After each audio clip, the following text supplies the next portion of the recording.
প্রিয় দেশবাসী, আসসালামু আলাইকুম।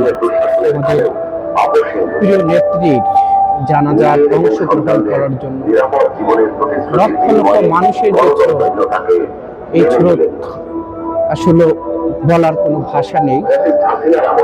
এটা হলো মনে হচ্ছে যে হেলোইনের বাসওয়ালা লক্ষ লক্ষ মানুষ চতুর্দিকে ছুটছে প্রিয় নেত্রীর জানাজায় অংশগ্রহণ করার জন্য।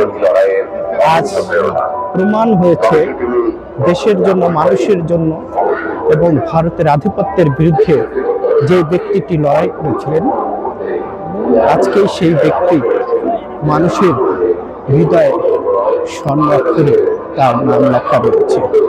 হে আল্লাহ, আমাদের প্রিয় নেত্রীকে আপনি ভেস্তে নসিব করুন এবং প্রিয় দেশবাসী সবাই আমাদের প্রিয় নেত্রীর জন্য